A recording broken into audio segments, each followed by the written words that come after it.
Assim, você não precisa de grandes elaborações para perceber. A sociedade brasileira é conservadora e hipócrita. Então, quando morre um favelado, não é problema para ninguém.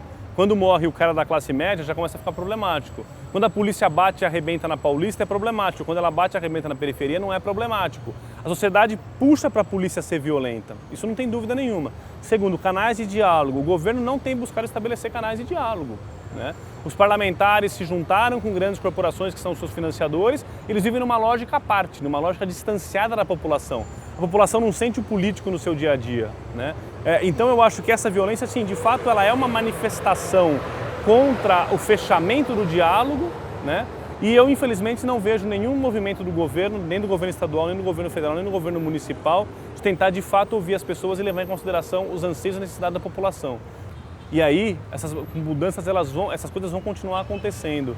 E eu acho que a minha previsão é de que no futuro próximo, nos próximos 2, talvez não na Copa do Mundo, mas nos próximos 2, 3 anos, a gente vai continuar assistindo esses arroubos de agressividade na sociedade brasileira, porque o governo não atende os anseios, as grandes corporações não atendem aos anseios das pessoas. Um outro ponto que eu queria destacar nessa conversa é que todo mundo fala muito do governo, mas não fala das grandes empresas. A gente vê em São Paulo que teve esse grande escândalo de propina. Quem está pagando? Quem é que paga a propina dos fiscais? Quem é que paga as campanhas políticas, né? Quem é que paga esse luxo dos políticos? São as grandes corporações, que são o ente mais forte da sociedade contemporânea e que usam a política para o benefício do seu lucro. Então, assim, eu acho que o governo brasileiro, infelizmente, por um lado, ele tem uma preocupação mais social do que tinha o anterior, principalmente na sua política econômica e tudo mais, mas, por outro lado, ele não tem aberto o diálogo e não tem mudado a vida das pessoas que realmente precisam.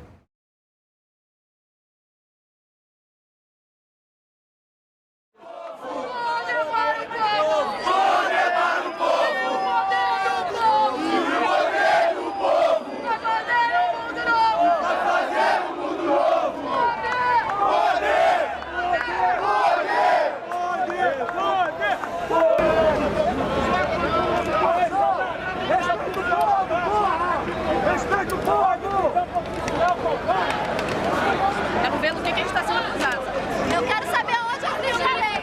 Tá me encarando? Por que eu tô sendo aqui? Minha bolsa aqui, ó. Aqui, ó. Olha minha bolsa, ó. Filma aí, André.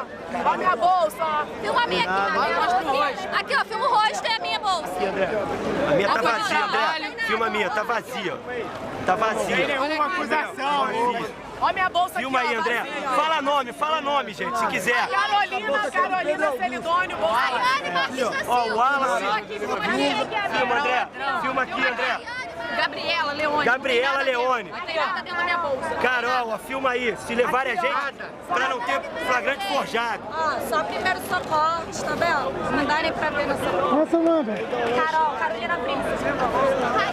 Parecia comunista, né? O cara tinha uma camisa vermelha, ele era detido, né? Tinha um livro subversivo, era detido. Então ele era detido para averiguação, mesmo não cometendo nenhum crime. E o que está acontecendo aqui é uma detenção em massa por averiguação.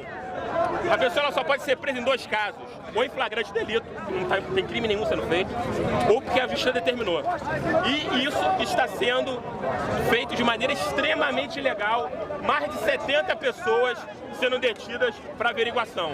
Isso não existe no Estado Democrático de Direito em nenhum país do mundo que tem Estado Democrático de Direito. Acontece que a gente está vendo isso aí aqui, entendeu? Que a gente está vendo. E a gente ouve toda hora da polícia que nós não somos advogados na rua. Nós temos que ser advogados apenas da delegacia. Da delegacia, você fala com ele. Só que acontece o seguinte, está no nosso OAB, está no nosso documento, que a gente é advogado em qualquer lugar do território nacional.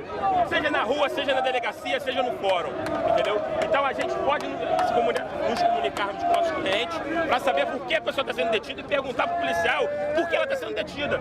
Estão detendo 70 pessoas, não estou falando por quê. Não estou falando porque se jogaram bomba, não estou falando porque se picharam, não estou falando nada. Estão detendo 70 pessoas à toa. Falaram que é para a 5ª delegacia. Eu duvido. Essa lei prevê que qualquer grupo que se associe de qualquer forma, que tenha uma organização formal ou informal, que tenha qualquer intuito, seja patrimonial ou social. Vai construir um mundo novo! Vai construir um mundo novo! Poder! Poder! Poder!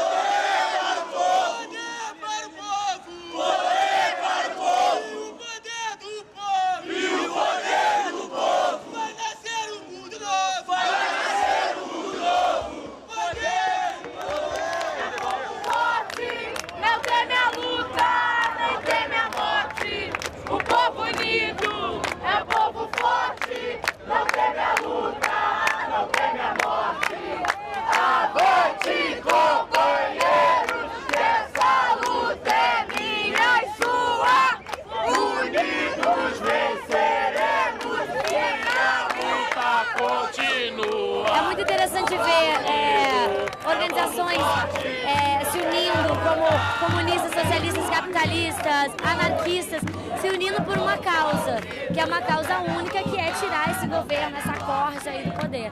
Às vezes tem uma divergência política absurda, mas por uma causa única, tá ali de frente, levando porrada, enfiando a cara, sendo ameaçado diariamente e não desistindo.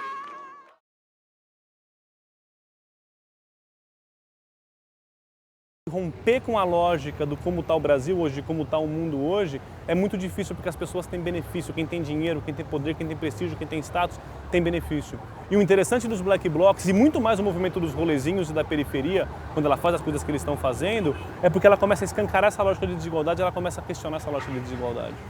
O que o Brasil precisa, infelizmente, é de movimentos que questionem mais a lógica da desigualdade brasileira. Eu acho que o Black Bloc é uma tentativa disso, mas ele não tem sucesso ao realizar isso porque ele parte para a violência. E porque ele não consegue se articular como uma voz política de mudança. Hoje ele é uma voz de destruição, não é uma voz política de mudança. Ele não consegue entregar uma voz política de mudança. Falta a gente ter gente que entregue uma voz política de mudança. Comecem a praticar coisas diferentes.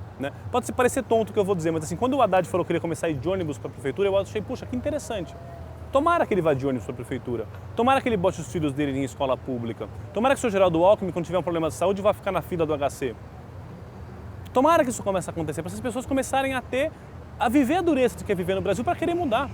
E hoje a Polícia Militar parece que comprou 4 carros novos para lidar com protestos.